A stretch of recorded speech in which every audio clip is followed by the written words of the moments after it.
Assalamualaikum warahmatullahi wabarakatuh. Hari ini kita akan bahas tentang bilangan bulat, di mana dalam keseharian kita seringkali berhadapan dengan bilangan bulat, bahkan seringkali menggunakannya. Saat kita ditanya kapan jam masuk sekolah, maka kita menjawab jam 7.00. Penggunaan jam 7.00 merupakan penggunaan bilangan bulat. Lalu kita ditanya juga berapa jumlah buku tulis Anda?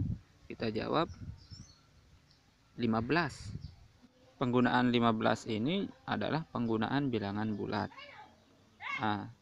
Jadi dalam keseharian penggunaan bilangan bulat itu selalu kita lakukan.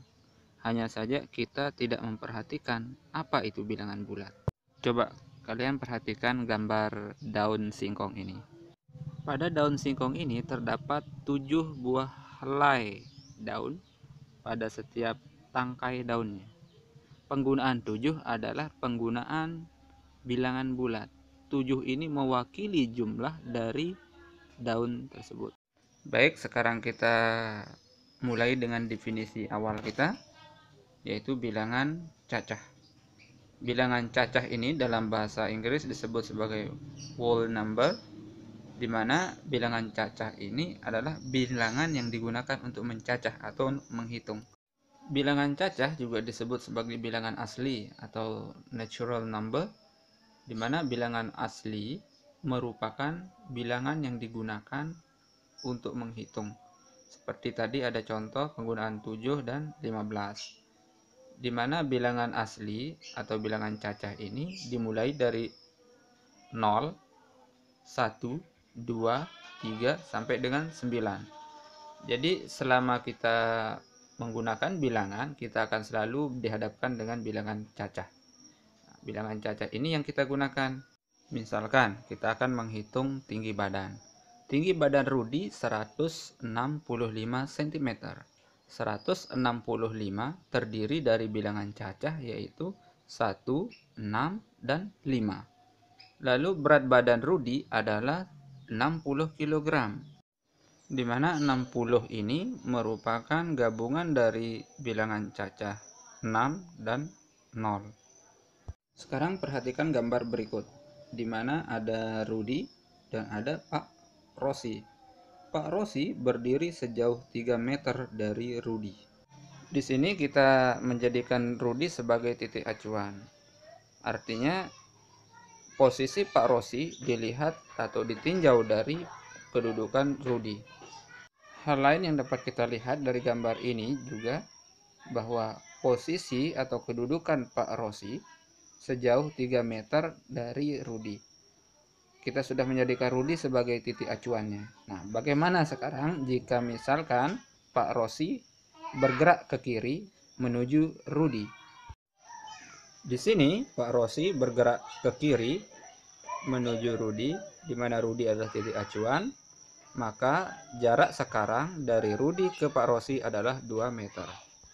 Hal yang sama akan terjadi manakala Pak Rosi kembali bergerak ke kiri menuju titik acuan. Misalkan bergerak ke kiri lagi 1 meter, maka kita dapatkan jarak Pak Rosi dari Rudi adalah 1 meter. Sampai di sini kita sudah dapat menyimpulkan bahwa semakin ke kiri Pak Rosi bergerak terhadap titik acuannya, maka jarak dari titik acuan menuju Pak Rosi akan semakin berkurang.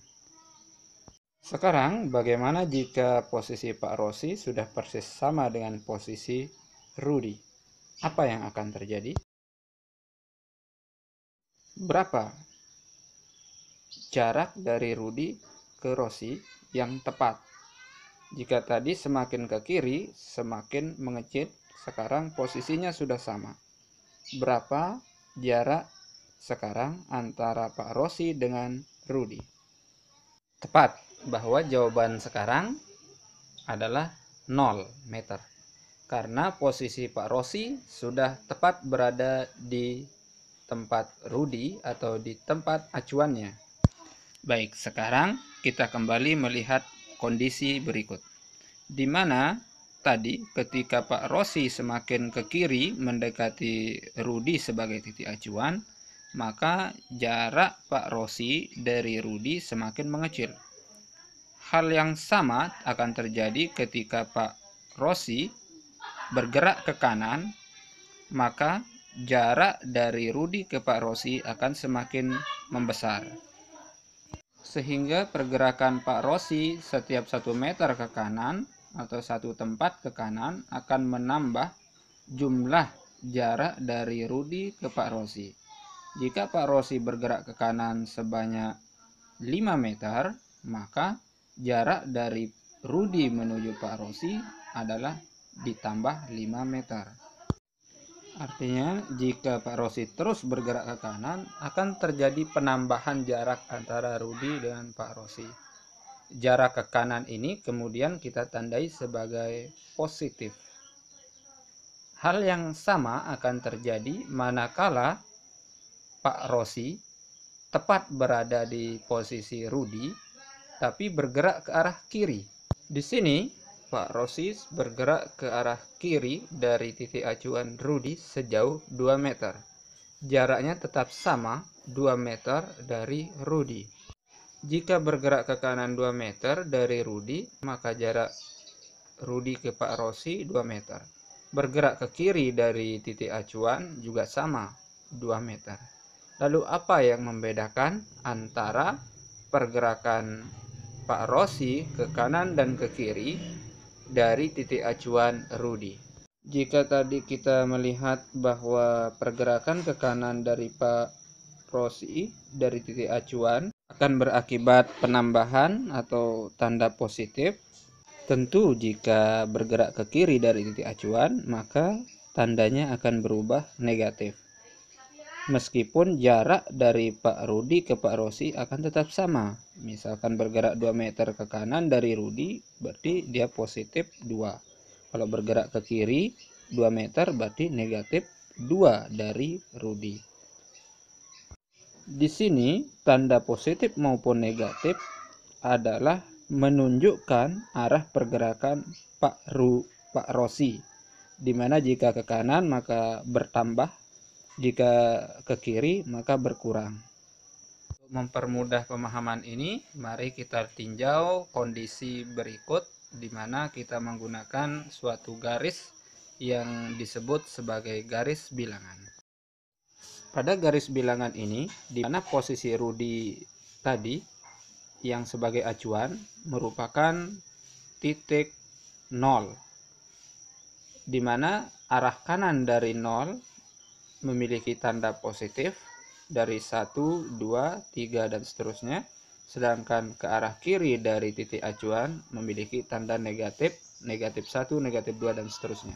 Untuk selanjutnya, bilangan-bilangan pada garis bilangan ini, baik yang berada di sebelah kiri 0 maupun di kanan 0 yang diwakili oleh bilangan negatif dan positif, disebut sebagai bilangan bulat. Sekarang kita simpulkan bilangan bulat ini apa? Bilangan bulat adalah gabungan dari bilangan bulat positif dan bilangan bulat negatif serta 0.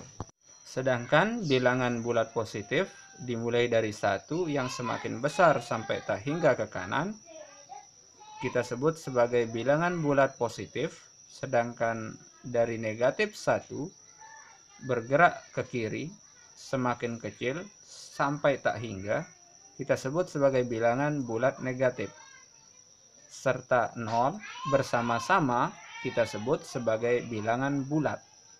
Jadi bilangan bulat kita sudah ketahui tadi adalah gabungan dari bilangan bulat positif dan bulat negatif serta 0. Jadi itu garis bilangan yang kalian bisa buat dalam bentuk horizontal. Nah, tapi garis bilangan juga dapat kalian gambar dalam bentuk vertikal seperti berikut ini. Sama halnya seperti kalian membentuk garis bilangan horizontal, garis bilangan vertikal juga memuat titik acuan 0. Dari 0 atau titik acuan ke atas memuat bilangan-bilangan bulat positif. Sedangkan dari titik acuan ke bawah memuat bilangan-bilangan bulat negatif.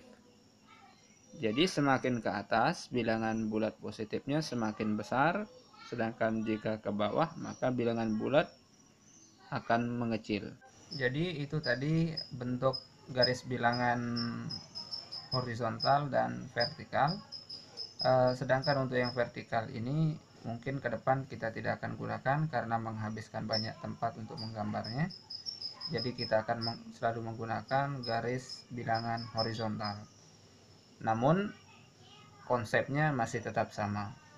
Contoh real dari bentuk garis bilangan vertikal ini, mungkin kalian pernah ke Islamic Center. Di Islamic Center, lantai pertama jika kita buat sebagai acuan, sebagai titik 0, maka jika naik ke lantai 2 dengan ketinggian 6 meter, maka posisinya ditulis positif 6. Tapi dalam kenyataannya tanda positif tidak kita tuliskan. Sedangkan parkiran berada di bawah lantai 1 yang ketinggiannya negatif 4 meter dari lantai 1 atau titik acuan. Jadi ketika ada orang berada di tempat parkir, kita dapat menuliskannya posisinya negatif 4. Artinya dia berada di bawah titik acuan. Demikian untuk sesi ini. Semoga bermanfaat dan dapat dipahami dengan baik. Tugasnya insya Allah menyusul. Sebetulnya bukan tugas ya, tapi latihan saja.